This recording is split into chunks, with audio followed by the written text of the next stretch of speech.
पहाड़ नुमा आकृतियां देखने को मिल रही हैं। इस समय पूरा पहाड़ जबरदस्त ठंड के आगोश में है। महाराष्ट्र के अकोला में रैली की, उन्होंने लैला वाला तंज किया।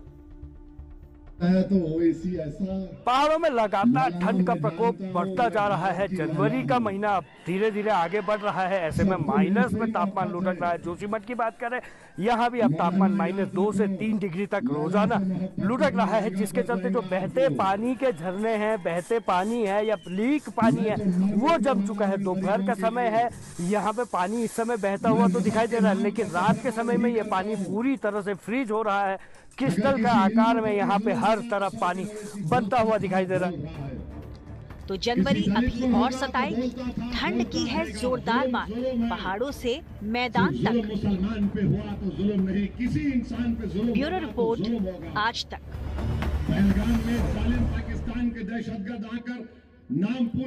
मैदानी इलाकों में ठंड बेहिसाब हो रही है। पहाड़ी इलाकों में भी पारा शून्य से नीचे गिरता जा रहा है। कोहरा और धुंध आवाजाही प्रभावित कर रही है। ऐसे में मौसम विभाग ने अनुमान लगाया है कि आने वाले 19 जनवरी से मौसम में थोड़ा बदलाव हो सकता है, जिससे पहाड़ों पर बर्फबारी का फिर से आगाज होगा। मुस्लिमों को इसलिए क्योंकि पश्चिमी विक्षोभ 18 जनवरी से सक्रिय हो। मैदानी इलाकों में भी तापमान वोटर बनने से मुसलमानों पर बर्फबारी होगी और उत्तर से आने वाली हवाएं शीत मैदानी इलाकों पूरब में, चाहे वो गंगेटिक प्लेन हो या पश्चिम भारत हो या उत्तर भारत हो, हर जगह ठंड का भी शायद ये ट्रेलर है। मुसलमानों की नहीं है और हम सिर्फ वोटर बनकर रह गए। अगर आप सिर्फ वोटर बनकर रहेंगे तो घर पे बुलडोजर चलेगा। अगर आप सिर्फ वोटर बनकर रहेंगे तो नौजवान बच्चों को झूठे इल्जाम में जेल में डाल दिया जाएगा। अगर आप सिर्फ वोटर बनकर रहेंगे तो मुसलमानों के बच्चे और बच्चियां स्कूल की तालीम से महरूम हो जाएंगे।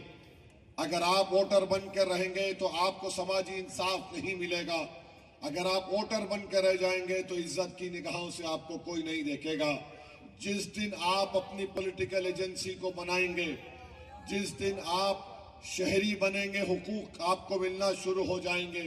सिटीजन विद राइट्स एक वोटर से बड़ा होता है।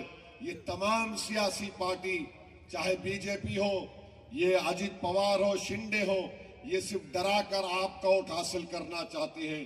दूसरी जानिब कांग्रेस है, ये सिर्फ आपको वोटर इसलिए बनाना चाहती है ताकि कुछ आपका काम ना हो सके। मजलिस आपसे कह रही है कि आप लीडर बनिए, सिटीजन विद राइट्स बनिए, अपनी पॉलिटिकल एजेंसी को बनाइए। इससे पहले ओवैसी ने हिजाब वाली महिला के प्रधानमंत्री बनने की बात कही थी, जिस पर कांग्रेस सांसद इमरान प्रतापगढ़ी ने पलटवार किया। जबान बहुत लंबी है, मैं बोलूंगा तो चुप हो जाओगे।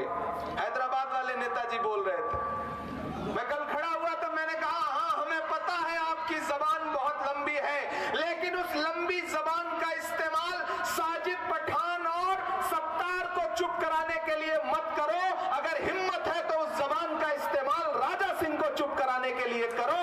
सब मुझसे मीडिया के साथियों ने कहा कि असदुद्दीन ओवैसी ने कहा है कि हिजाब वाली प्राइम मिनिस्टर बनेगी। मैंने कहा यहाँ कॉर्पोरेशन का इलेक्शन चल रहा है, नगर सेवक जितवाना है, बातें प्राइम मिनिस्टर बनाने की हो रही।